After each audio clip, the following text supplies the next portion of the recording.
Good afternoon, I'm Alex Ferguson with your 1 PM sports headlines.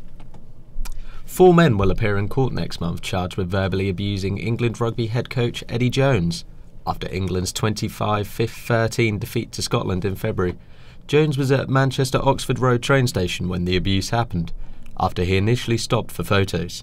3 men from Edinburgh and 1 from South Queensferry will appear at Manchester and Salford Magistrates Court on 18th May. Australian fullback Israel Folau will not be punished after making an anti-gay slur on social media.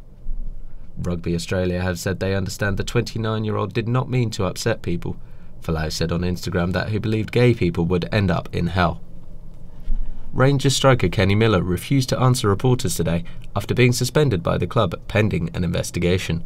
Miller and club captain Lee Wallace were reported to have turned on manager Graham Murty after their 4-0 Scottish Cup semi-final defeat by arch-rival Celtic. Both players will find out their punishment at a hearing today.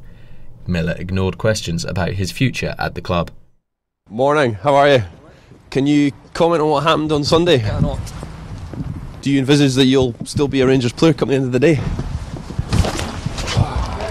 How's that? World Cup host Russia have been charged by FIFA for racism. The charge comes after French players complained of abuse during their 3-1 win in St. Petersburg last month. It's the 3rd sanction for racism this season, with Zenit having been in trouble over Europa League matches. The stadium will host a World Cup semi-final this summer. West Ham manager David Moyes was pleased with his side's performance despite a 1-1 draw with Stoke last night. Andy Carroll scored a last-minute equaliser to salvage a point for the Hammers. Moyes was happy with his team's recovery. We should have never been in the position of a goal down in the first place, but we found ourselves that.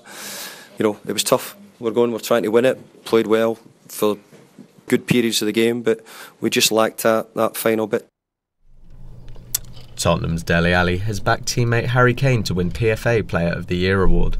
Kane has scored 25 goals for Spurs this season. I'll be looking to add to his tally when they play Brighton away in tonight's Premier League game.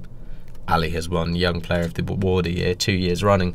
However, he thinks that either Raheem Sterling or Leroy Sane will win it this year.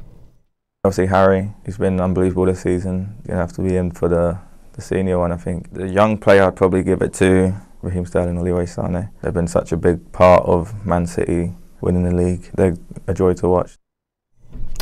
Outside the Premier League, Portsmouth will look to get into League One playoff places when they visit Bradford.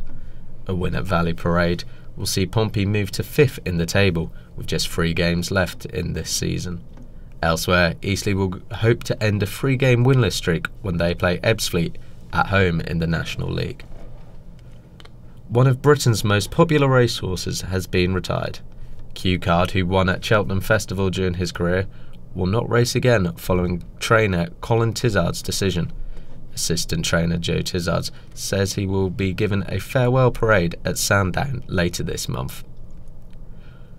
Southampton Solent's cricketers are looking ahead to their new season. The first team start at Durham University on Monday, while the second team open their campaign away to University of Bath on May 2nd. All-rounder Sean Wilson says preparation for the new campaign is going well. Yeah, it's been good. We've had a lot of training this at the start of this year at the Ageas Bowl. Had some really solid, intense sessions in. We've got quite a competitive squad this year. We've got some really good new freshers in, and the squad's even bigger than it was last year. So there's a lot of competition for places, and the squad's looking strong at the moment. And the Golden State Warriors took a step closer to the next round of the NBA playoffs. They're 2-0 up in a 7-match series after a 15-point win over the San Antonio Spurs.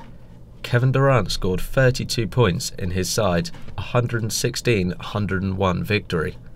Meanwhile, Miami Heat levelled their series with Philadelphia 76ers with a 10-point victory.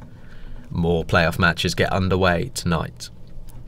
And that is all from us for now. Join us again at 2 o'clock where we'll be taking a special look at the relegation battle. We'll be joined by journalists and experts on Southampton who will give us their views on whether or not they think Southampton will be able to avoid the job under Mark Hughes.